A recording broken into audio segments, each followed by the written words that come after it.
The steel and engineering sector is a 900 billion rand industry employing thousands of workers in various categories.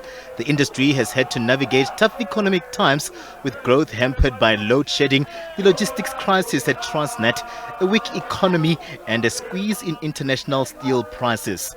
Those in the sector officially met to chart a way forward for their members, with the National Union of Mine Workers hopeful for a reasonable increase and an improvement in conditions of employment for their members.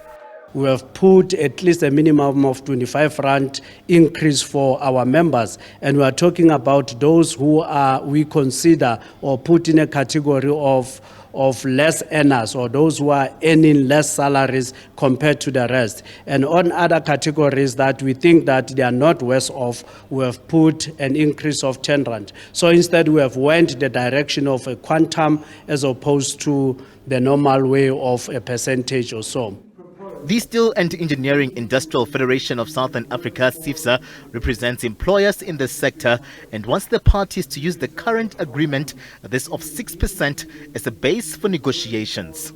We have a very comprehensive set of terms and conditions of employment, including how wages and wage increases could be addressed.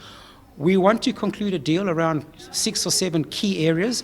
One of them being the possibility of rolling over the current main agreement for 3 years. We don't have a mandate for that at the moment. We have indicated and strongly signalled to the unions that if this is something they would seriously consider, we would give an undertaking to take it back to our membership and seek a mandate to do exactly that.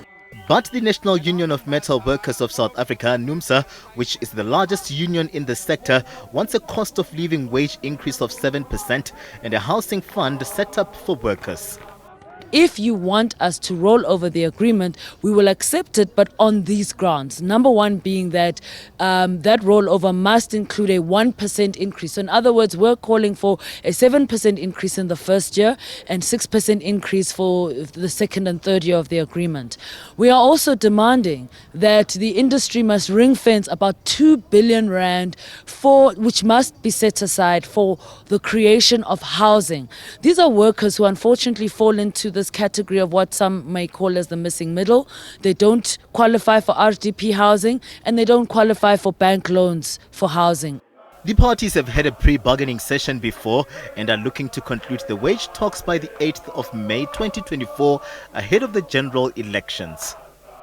The wage negotiations have been set down for 3 different dates in April, with the next process set for the 24th. Both parties, the workers and the employers, are hopeful this for a consensus that will avert a strike action, with the current agreement set to expire on the 30th of June 2024.